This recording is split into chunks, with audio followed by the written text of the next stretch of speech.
বিষ্ণুনবীর কিন্তু টাকা পয়সা ছিল না জানেন, ছাগল চড়াতো, কাউবয়। মা মিন নাবিয়্যিন ইল্লা রাআল গানাম, ছাগল চড়াতেন। ডক্টর মিজানুর রহমান, তোরে যদি সামনে পাইতাম না তোর জুতা দিয়ে পিটাইতাম, কেন জানিস? আরে হারামজাদা বক্তা, হযরত আলী মুসলমান হয়েছেন 12 বছর বয়সে।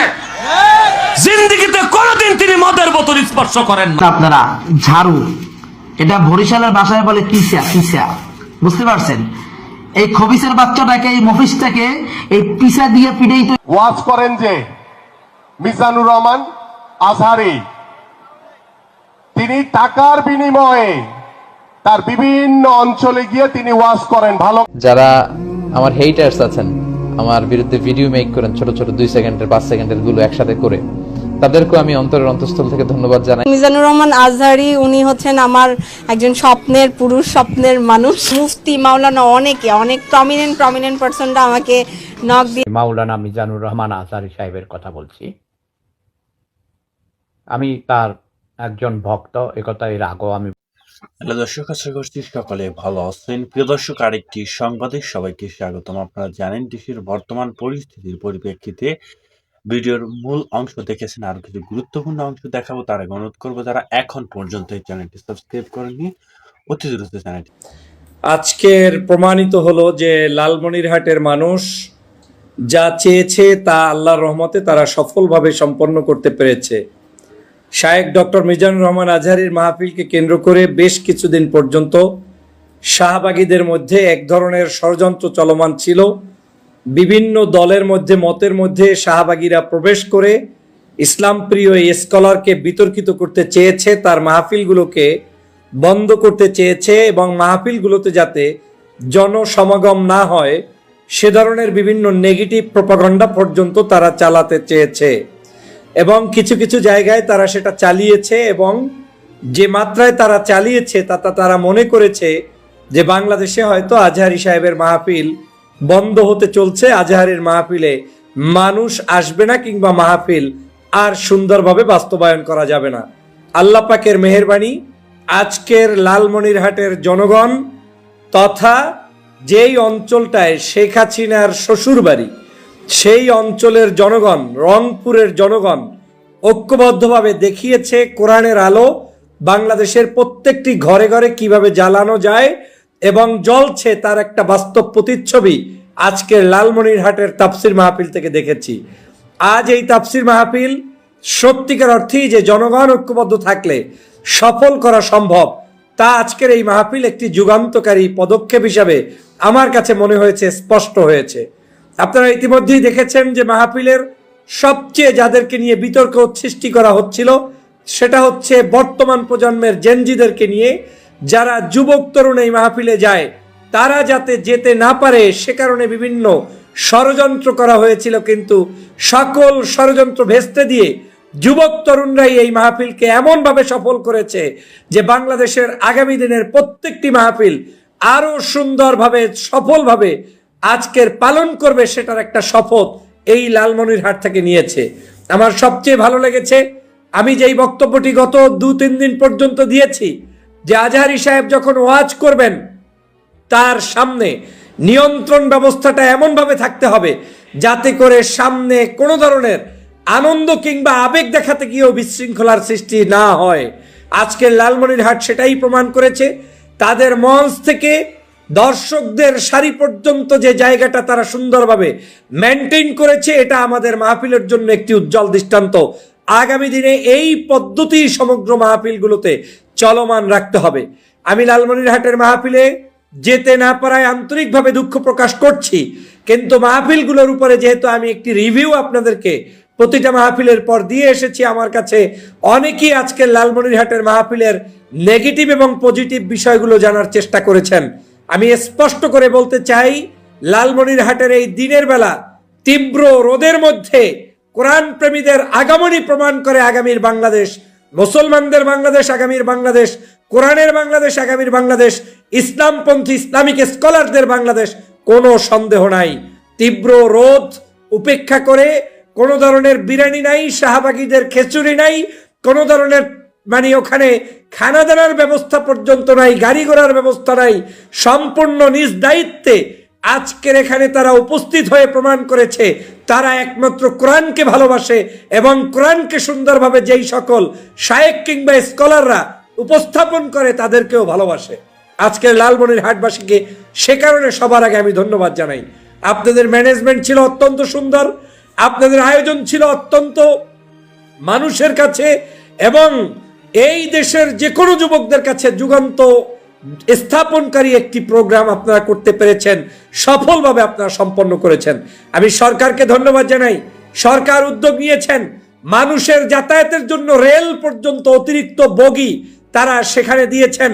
সেখানে পর্যাপ্ত পরিমাণ আপনাদের নিরাপত্তা ব্যবস্থা যেমন ছিল, প্যান্ডেলের ব্যবস্থা ছিল, তাদের পর্যাপ্ত পরিমাণ যাতায়াতের সমগ্র সুন্দর ব্যবস্থাপনা ছিল। পাশাপাশি তারা সেখানে মানুষের অজু এবং স্টেঞ্জা সহ বিভিন্ন ধরনের আয়োজনে যাতে কোনো বিঘ্ন না ঘটে সকল ধরনের আয়োজন তারা সেখানে করেছে এবং ডিজিটাল যে সিস্টেম চালু করেছে সেখানে সেই সিস্টেমের মধ্যেও তাদের মধ্যে একটি নতুনত্ব ছিল, তারা সবকিছু সুন্দরভাবে করতে পেরেছে। আমি সেজন্য আল্লাহর দরবারে যেমন শুকরিয়া আদায় করছি, পাশাপাশি আমি আজকের এই আয়োজক কমিটি এবং লালমনিরহাটবাসীর প্রতি কৃতজ্ঞতা জানাচ্ছি। আমি শাহবাদী বাগীদেরকে, শাহবাগের প্রেতাত্মাদেরকে শুধু আজকের দেখাতে চাই, বলতে চাই, তোমরা তাকিয়ে তাকিয়ে দেখো যারা শুধুমাত্র একজন ব্যক্তির ব্যক্তিগত জনপ্রিয়তার উপরে ঈর্ষান্বিত হয়ে সম্পূর্ণভাবে কোনো জমি ঠগায় নাই। তোমার এই আজহারী সাহেব তোমার কোনো ব্যক্তির কোনো ক্ষতি করে নাই, বাংলাদেশের কোনো মানুষের কাছে লেনদেন করে নাই, বাংলাদেশে কোনো প্রতিষ্ঠান খুলে তোমার প্রতিষ্ঠানের ক্ষতি করে নাই। লোকটা এখন পর্যন্ত তুমি প্রমাণ করতে পারবে না তোমার বিরুদ্ধে আমার বিরুদ্ধে কোনো ধরনের কুৎসা রটিয়েছে। তারপরেও যারা তার জনপ্রিয়তায় ঈর্ষান্বিত হয়ে তার মাহফিলগুলোতে ফাসাদ সৃষ্টি করতে চেয়েছিল তাদেরকে উদ্দেশ্য করে বলতে চাই, তাকিয়ে দেখ, লালমনিরহাট প্রমাণ হয়েছে যে আজকের একজন ইসলামিক স্কলার কোরআনের বাণী নিয়ে যেখানে যাবে সেখানেই মানুষ তাদেরকে বাহবা জানাবে, সম্মান জানাবে। তাতে তাদের কোনো ধরনের তাদের পিছনে যত ষড়যন্ত্র করে কোনো লাভ হবে না, সেটা আজকের প্রমাণ হয়েছে। লালমনিরহাটবাসী প্রমাণ করেছেন যে আজকের এই মিজানুর রহমান আজহারী বাংলাদেশের জনপ্রিয়তার শীর্ষে অবস্থান করে তিনি যে মাহফিলগুলো করছেন তাকে আমাদের প্রত্যেকের সাধুবাদ জানানো দরকার, তাকে আমাদের প্রত্যেকের পক্ষ থেকে অভিনন্দন জানানো দরকার যে আপনি একজন ব্যক্তি যে কোনো দল করেন না, কিন্তু কোরআনের কারণে মানুষের ভালোবাসা পেয়ে একটি সভা সমাবেশ মাহফিল এত লক্ষ লোকের আগমন হতে পারে, সুশৃঙ্খল ভাবে হতে পারে, এটা বাংলাদেশের আর কোন রাজনৈতিক দল, সংগঠন কিংবা কোনো ব্যক্তির সভা সমাবেশে বিশৃঙ্খল ভাবে সুশৃঙ্খল পদ্ধতিতে হতে পারে তার নজির আমার কাছে নাই, এক্সেপ্ট আল্লামা দেলোয়ার হোসেন সাইদি সাহেবের মাহফিল কিংবা ইসলাম প্রিয় জনতার কোন ধরনের সভা সেমিনার ছাড়া। অতএব আজকের এই শাহবাগীদের শিক্ষা অর্জন করা উচিত। সিলেটের মাহফিলের পরে বহু ষড়যন্ত্র চলমান ছিল, বহু লোকের স্ট্যাটাস দেখেছি, বুক চেপে সহ্য করেছি। অনেকেই অনেক ধরনের মিথ্যা তথ্য দিয়ে জাতিকে বিভ্রান্ত করতে চেয়েছিলেন যে সিলেটের মাটি থেকে শুরু হয়েছে আজহারী সাহেবের অমুক তমুক, এইভাবে করে করে বিভিন্ন ধরনের মিথ্যা মানুষের কাছে প্রোপাগান্ডা ছাড়িয়ে নিজের ব্যক্তিত্ব কিংবা আপনি জাতির কাছে কলঙ্কিত হওয়া ছাড়া আর কিছুই করতে পারেন নাই। আজহারীর একটা প্রশমের যোগ্যতা আপনি স্ট্যাটাস দিয়েছেন আপনার নাই, আপনি করতে পারেন নাই। এটার প্রমাণ হয়েছে রৌদ্রের ভিতরে লক্ষ লক্ষ মানুষ কি করে আজকের আজহারীকে এই সম্মান দেখিয়েছে এবং সেটা শুধুমাত্র কোরআনের কারণেই হয়েছে। অতএব কোরআনের সাথে যুদ্ধ করে কোনো ব্যক্তি সফল যে হবেন না তার জ্বলন্ত উদাহরণ তো দেখলেন চোখের সামনে। এখনো যদি না বোঝেন, এখনো যদি আওয়ামী লীগের মতো করে চলেন, এখনো যদি মনে করেন যে আজহারীকে দেশ থেকে বিতাড়িত করলেই মনে হয় জনগণ তার থেকে বিচ্ছিন্ন হয়ে যাবে, তার কথা শুনবে না, তাহলে তারা আহাম্মুকের মধ্যে বসবাস করছেন, বাস্তবতা থেকে লক্ষ লক্ষ মাইল দূরে বসবাস করছেন। কারণ আজহারী তার ব্যক্তিগত প্রপার্টি সেল করার জন্য এই মাহফিলে যায় নাই। প্রিয় বন্ধুরা আমার, আমরা কেউ 100% সফল মানুষ না, আমরা কেউ 100% বলতে পারবো না যে পূর্ণাঙ্গ মানুষ। আজহারী সাহেবের ভুল হবে না এমন নয়, তার ভুল থাকতে পারে, আলোচনার মধ্যে, কথাবার্তার মধ্যে, ওঠা বসার মধ্যে অনেক কিছুই আপনার পছন্দ কিংবা অপছন্দ হতে পারে, কিন্তু নিজেকে প্রশ্ন করুন, আপনি যখন স্ট্যাটাস মারেন, ওই স্ট্যাটাসের সময় আপনার হৃদয়ে কি কাজ করে, কোন অনুভূতির কারণে তার বিরোধিতা করেন? যদি অনুভূতি হয় এই, আরে বাপরে বাপ, আজহারের এত লক্ষ লক্ষ মানুষ, এটা কিভাবে সম্ভব, কেন আসে, খায় কি, চলে কি, তার ইনকাম কি, এই যদি হয় আপনার অনুভূতি, বুঝতে হবে আপনি সমস্যাগ্রস্ত, আপনি একজন টাটকা ক্রিমিনাল ছাড়া আর কিছু নয়। সে কারণে আপনার মধ্যে এই ধরনের ব্যাড হ্যাবিট কাজ করে। আপনার যে যোগ্যতা আপনি সেটাই পারবেন, আমার যে যোগ্যতা আমি সেটাই পারবো, আমার যেটা যোগ্যতা সেটা আজহারি সাহেব পারবে না, আজহারি সাহেবের যে যোগ্যতা সেটা আমি পারবো না। কিন্তু আমরা একে অপরকে যদি মেনে নেওয়ার মানসিকতা, উৎসাহ দেওয়ার মানসিকতা, মানুষের প্রতি মানুষের ভালোবাসা প্রকাশ করতে পারতাম, এই সমাজটা হিংসা বিদ্বেষ মুক্ত একটি সুন্দর সমাজ হয়ে যেত। শাহবাগীরা বাংলাদেশের বিভিন্ন দলে, বিভিন্ন মতে, বিভিন্ন আদর্শে প্রবেশ করা শুরু করেছে। 13 সালে তারা প্রকাশ্যে ছিল, প্রকাশ্যে বাংলাদেশের আলেমদেরকে ফাঁসি দিয়েছে, দেশপ্রেমিক মানুষদেরকে ফাঁসি দিয়েছে।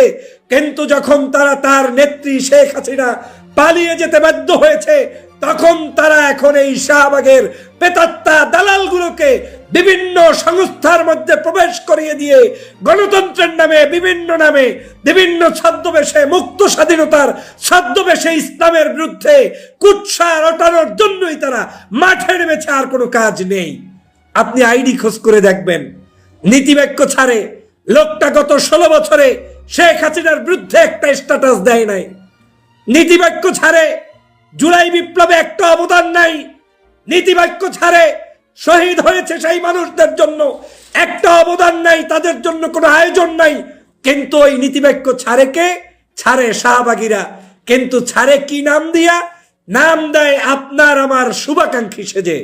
অতএব এই টাউট বাটপার গুলোকে নিশ্চিহ্ন করার জন্য প্রত্যেকটি ঘরে ঘরে আজহারি দরকার। এই ডক্টর মিজানুর রহমান আজহারি সাহেবদের মতো মানুষরা আমার বিরুদ্ধে, আপনার বিরুদ্ধে হাজারো কথা বললেও আপনাকে সমর্থন করা দরকার, কারণ তিনি কোরআনের কথা বলবেন। কোরআন নিয়ে, কোরআনের জলসা নিয়ে, কোরআনের মাহফিল নিয়ে কোন ষড়যন্ত্র যে কাজ হয় না, তার প্রমাণ আজকে দেখলেন, চোখের সামনে দেখলি। শাহবাগীরা সাবধান হও, শাহবাগীরা এখনো ইজ্জত থাকতে মুখ বন্ধ করো। বাংলার জমিনে, বাংলাদেশের এই জাঞ্জিদের হৃদয় থেকে কোরআনের আয়াতকে তোমরা বিচ্ছিন্ন করতে পারবে না। যারা যারা মনে করেছো নারায়ে তাকবীর, আল্লাহু আকবারের ধ্বনি সহ্য হয় না, আল কোরআনের আলো ঘরে ঘরে জ্বলো সহ্য হয় না, তাদের জন্য বাংলাদেশ নয়। এই বাংলাদেশ শাহজালালের বাংলাদেশ, শাহপরানের বাংলাদেশ, শাহ মাকদুমের বাংলাদেশ, পিরাউলিয়ার বাংলাদেশ। এই বাংলাদেশে প্রত্যেকটি ঘরে ঘরে লোকটি যে আদর্শ করুক না কেন, তিনি তার মুখ থেকে বলবে আল কোরআনের আলো ঘরে ঘরে জ্বলো। যারা শাহবাগীর অনুসারী তারাই এই মিছিল শুনতে কষ্ট পায়, অতএব ওদেরকে কষ্ট দেওয়াই আমাদের দায়িত্ব। আমাদের কাজ হচ্ছে হাঁটতে, চলতে, উঠতে, বসতে প্রত্যেকটি জায়গায় ইসলামিক এই তাহজিব তামাদ্দুনকে প্রচার করতে হবে। তাতে আমরা কোনো জায়গায় কুণ্ঠাবোধ করব না এবং ওদের মুখোশ উন্মোচন করতে হবে। কত বড় সাহস, কত বড় ধৃষ্টতা! বাংলাদেশের ইসলাম প্রিয় মানুষদের স্লোগান পর্যন্ত ব্যঙ্গোক্তি করা হয়, বলা হয় এই স্লোগানগুলো নিয়ে কেউ কেউ ধর্ম ব্যবসা করছে, অমুক করছে, তমুক করছে। আদতে তোমার উদ্দেশ্য হচ্ছে এই স্লোগান দিয়ে ইসলামের কাছে বিপ্লব না হয় সেটাকে বন্ধ করার জন্যই তুমি এই ধরনের বক্তব্য দাও, আর কিছু নয়। অতএব এই স্লোগান চলবে, এই বক্তব্য চলবে, এই মাঠে, এই ময়দানে প্রত্যেকটি মানুষ কলেমার কথা বলবে।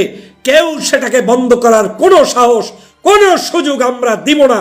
বিগত দিনেও দেয়নি, দেব না ইনশাআল্লাহ। কত বড় দুঃসাহস! শেখ হাসিনার ভাষায় কথা বলে। শেখ হাসিনা যেই ভাষায় কথা বলে বাংলাদেশের ইসলাম প্রিয় মানুষদেরকে অবজ্ঞা করেছে, নির্যাতন করেছে, নিপীড়ন করেছে, আপনি ওই একই সুরে একই ভাষায় কথা বলার কোনো সুযোগ নেই। যদি করেন আপনি শাহবাগী, আপনি আওয়ামী লীগী, আপনি হাসিনার পুত্র, আপনি বাংলার জনগণের কোনো সত্যিকার হৃদয়ের ভালোবাসার মানুষ নয়। প্রিয় সহযোদ্ধা ভাইরা, আজকের লালমনিরহাটবাসীকে আমার হৃদয় নিংড়ানো ভালোবাসা জানাচ্ছি।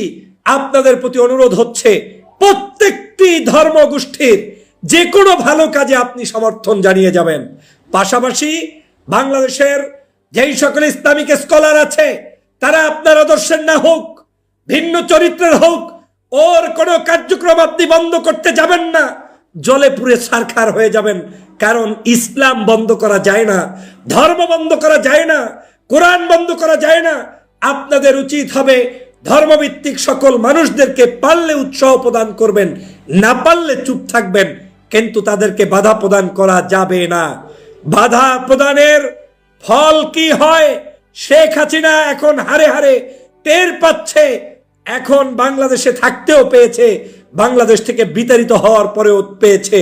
আজকের এজন্যই বলছি প্রিয় সহযোদ্ধা ভাইয়েরা, বাংলাদেশের এই যুব সমাজকে আর আটকিয়ে রাখা যাবে না, আর মিথ্যা তথ্য দিয়ে বিভ্রান্ত করা যাবে না, আর আজাহারের বিরুদ্ধে মিথ্যা কথা বলে বিভ্রান্ত সৃষ্টি করে বিতর্ক সৃষ্টি করে কোনো লাভ হবে না। প্রমাণ হচ্ছে জনগণই এখানে আজকের জবাব দিয়ে দিচ্ছে। এটাই হচ্ছে আজকের বাস্তবতা।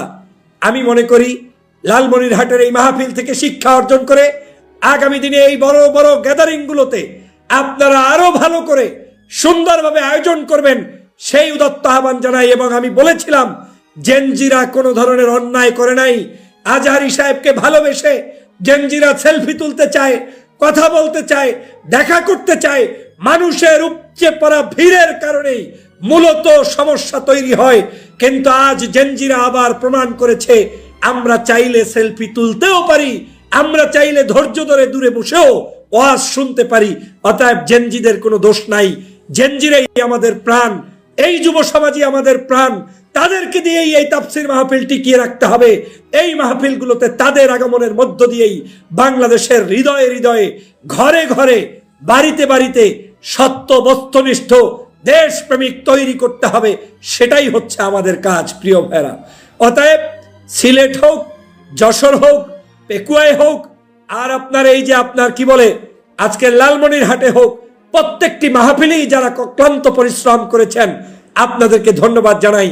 যারা উপস্থিত হয়েছিলেন আপনাদেরকেও ধন্যবাদ জানাই। কারণ আজকে যেটা হবে এর চেয়ে আগামীকাল আরো সুন্দর হবে, এটাই হওয়া উচিত আমাদের নিয়ত। অতএব লালমনিরহাটের মাহফিল সফল হয়েছে, সামনেও সফল হবে। আমি এক্স্যাক্টলি জানি না, সম্ভবত একজন ব্যক্তি অ্যাক্সিডেন্ট করেছে ট্রেনে। যদি সেটা সত্য হয় আল্লাহ পাক সেই ভাইকে জান্নাতুল ফেরদাউস নসিব করুক। আজকের মাহফিলের সফলতার জায়গা প্রায় সব জায়গায় এই যে একটি ঘটনা বললাম, আমি কয়েকদিন আগেও আপনাদেরকে বলেছিলাম আল্লাহ তাআলা কখনোই কোনো জায়গায় 100% আপনাকে সফল হতে দিবে না, দেয় না। এর কারণ হচ্ছে আমরা যাতে অহংকারী না হয়ে যাই। যে কোনো প্রোগ্রাম আয়োজন করতে গেলে সব ভালোর পরেও একটা সমস্যা আপনার থেকেই যাবে। ওটা হচ্ছে আমাদের জন্য লার্নিং, ওটা হচ্ছে আগামীর কাজ ভালো করে করার জন্য আমাদের জন্য একটি আল্লাহর পক্ষ থেকে হয়তো মেসেজ। অতএব লালমনিরহাটের মাহফিল শত জায়গায় সফল হলেও দুই এক জায়গায় দেখবেন কিছু না কিছু ত্রুটি বিচ্যুতি সামনে আসবেই।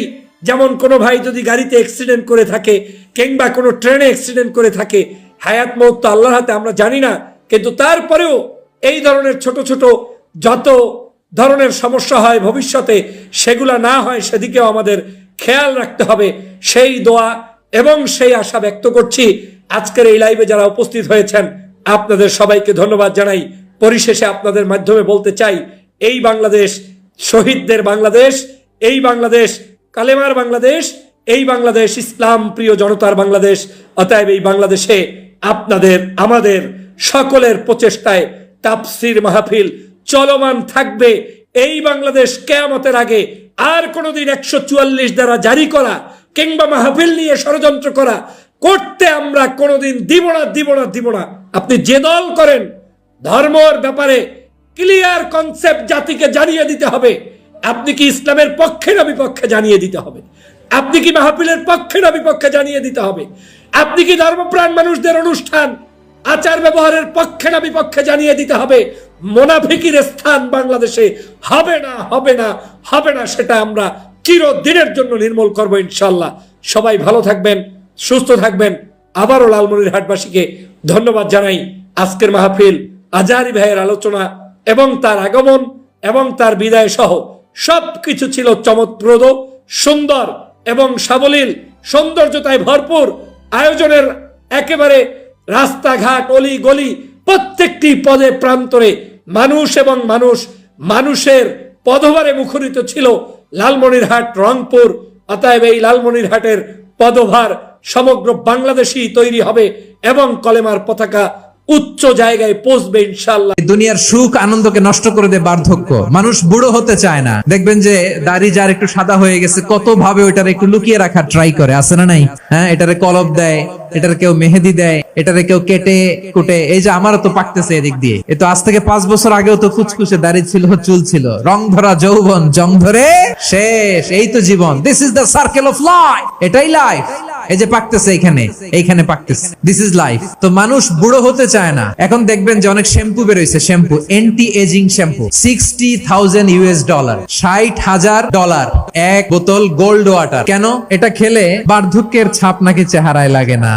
কিন্তু মানুষ যতই বয়স ধরে রাখতে চাক এই দুনিয়ার জামিনে, সে কি তার বয়স লুকাতে পারে? আমার কলিজার টুকরা সিলেট, আওয়াজ করে বলেন, এই দুনিয়ার জীবনে বয়সকে ধরে রাখা যাবে? আপনি অমর হবেন জান্নাতে, চির সুস্থ হবেন জান্নাতে। আপনি যদি চির যৌবন থাকতে চান, চির যুবক, এটা পাবেন জান্নাতে। সুবহানাল্লাহ বলেন। ওই জান্নাতে আপনি যেতে চান তো? চান? এভাবে বিশ্বনবী উম্মতের সামনে জান্নাতকে চিত্রায়িত করেছেন, পোর্ট্রে করেছেন। এজন্য বিশ্বনবীর বৈশিষ্ট্য দিয়েছেন আল্লাহ তাআলা মুবাশশিরাম বিল জান্নাহ। নবী হে, আপনি জান্নাতের সুসংবাদদাতা। আওয়াজ করে পড়তে হবে আল্লাহু আকবার। এজন্য আল্লাহ বলেন, ইয়া আইয়ুহান নাবিয়্যু ইন্না আরসালনাকা শাহিদা। ও নবী, আপনারে আমি সাক্ষ্যদাতা করে পাঠালাম, মুবাশশিরা, শাহিদান ওয়া মুবাশশিরা। আপনারে আমি জান্নাতের সুসংবাদদাতা করে পাঠালাম। 3 নম্বরে হলো নাযীরা, আপনাকে আমি জাহান্নামের সতর্ককারী রূপে প্রেরণ করলাম। পড়েন সুবহানাল্লাহ। আমার প্রিয় বন্ধুরা, বলেন তো আল্লাহ বিশ্বনবীর কয়টা বৈশিষ্ট্যের কথা এখানে উল্লেখ করেছেন? এই যে মাশাআল্লাহ, আওয়াজ করে বলতে হবে, কয়টা? 5টা। 1 নম্বরে শাহিদান, সাক্ষ্যদাতা। 2 নম্বরে মুবাশশিরা, সুসংবাদদাতা। 3 নম্বরে আমরা আছি নাযীরা, তিনি হলেন সতর্ককারী। দ্য ওয়ার্নার, ওয়ার্নিং দিতে তিনি এসেছেন। হি ওয়াজ দ্য ওয়ার্নার, সতর্ক করতে, সাবধান বাণী দিতে তিনি এই জমিনে এসেছেন। ঠিক কিনা বলেন? এই সিলেট, বিশ্বনবীকে আল্লাহ তাআলা সাক্ষ্যদাতা করে প্রেরণ করলেন, জান্নাতের সুসংবাদদাতা করে প্রেরণ করলেন, জাহান্নামের ব্যাপারে সতর্ককারী করে প্রেরণ করলেন। 3 নম্বর বৈশিষ্ট্য হচ্ছে জাহান্নামের ব্যাপারে সতর্ককারী। রব্বুল আলামিন বলেন, তাবারাকাল্লাযী নাযালাল ফুরকানা আলা আবদিহি লিয়াকুনা লিল আলামিনা নাযীরা। বরকতময় সেই সত্তা যিনি ফুরকানকে, মানে এই কোরআনকে তার বান্দার উপর নাজিল করেছেন, যাতে করে বিশ্বনবী গোটা মানব মণ্ডলীর জন্য সতর্ককারী হতে পারেন। সুবহানাল্লাহ। বিশ্বনবী সবাইকে সতর্ক করতে এসেছে, আমার প্রিয় সিলেটের ভাইয়েরা। নাকি শুধু আমাদেরকে? মুসলিম অমুসলিম, আস্তিক নাস্তিক, মুমিন কাফের, সবার জন্য তিনি সতর্ককারী। সুবহানাল্লাহ পড়েন।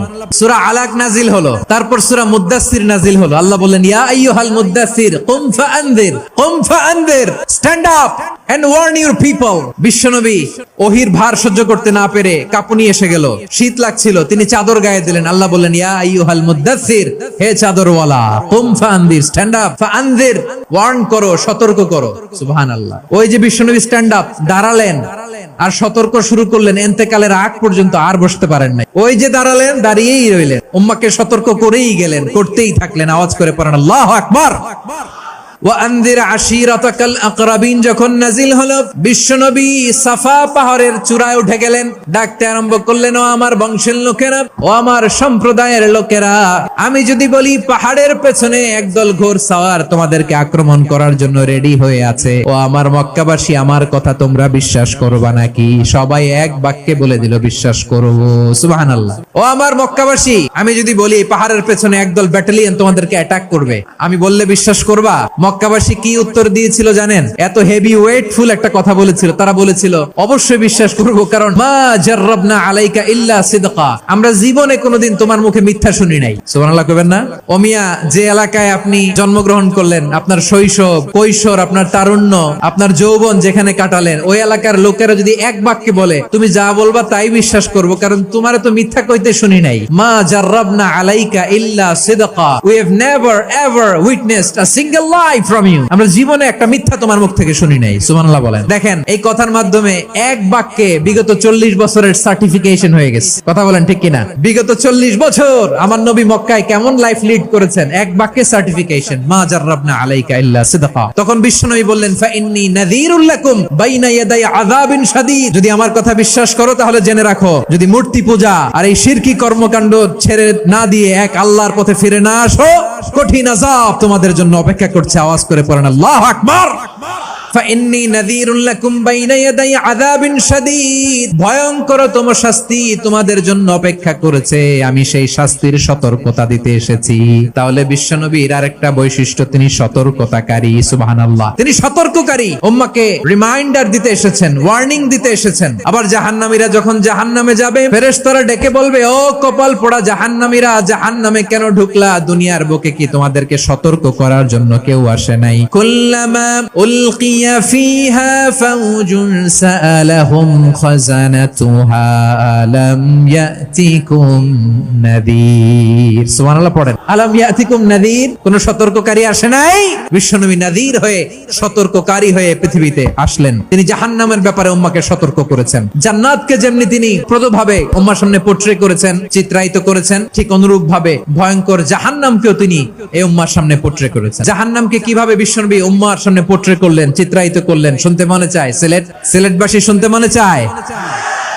জান্নাতের কথা শুনে যেমনি জান্নাতে যাওয়ার ব্যাপারে আপনারা আগ্রহী হয়েছেন, জান্নাতের নাজ নেয়ামতের কথা শুনে, জান্নাতের ফিচার শুনে যেমনি জান্নাতে যাওয়ার ব্যাপারে আমরা উদ্বেলিত হয়েছি, উচ্ছ্বসিত হয়েছি, জাহান্নামের কথা শুনলে কিন্তু আমাদের কলিজা কেঁপে উঠবে। কিভাবে বিশ্বনবী পোট্রে করলেন? বিশ্বনবী বলেন, নারুকুম হাযিহিল্লাতী ইউকিদু ইবনু আদম জুজউন মিন ৭০ জুজআন মিন হাররি জাহান্নাম। ও আমার উম্মতেরা, তোমরা যে রান্নাঘরে যে আগুন দিয়ে রান্না করো, তোমরা কি ভেবেছো জাহান্নামের আগুন ওই রান্নাঘরের আগুনের মতো না? 3 জায়গায় প্রয়োজনে মিথ্যা বলা যায়। কয় জায়গায় মিথ্যা বলতে? তাওরিয়া, মানে কথা একটু ঘুরিয়ে বলবেন। 1 নাম্বার, আপনার ওয়াইফকে খুশি করার জন্য, সে একটু এরকম না বলে একটু কৌশল করে বললে খুশি হবে, ওটা বলা যায়। 2 নাম্বার, জীবন মরণের ব্যাপার, জান বাঁচানোর জন্য একটু কৌশল করে ঘুরিয়ে বললেন, এটা জায়েজ। 3 নাম্বার, 2 জন ঝগড়া লাগছে, তাদেরকে মিলিয়ে দেওয়ার জন্য কৌশল করে একটু মিথ্যা বলা, ঘুরিয়ে বলা জায়েজ।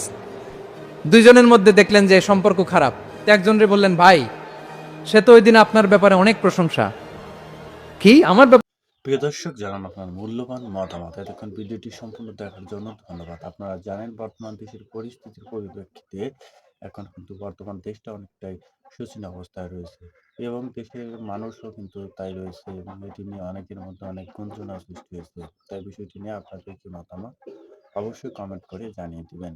পরবর্তী এরকম ভিডিও পাওয়ার জন্য আমাদের এই চ্যানেলটি অবশ্যই সাবস্ক্রাইব করে আমাদের পাশে থাকবেন এবং সকল খবরাখবর সবার আগে পেয়ে যেতে পারবেন। সবাই ভালো থাকুন, সুস্থ থাকুন। ধন্যবাদ।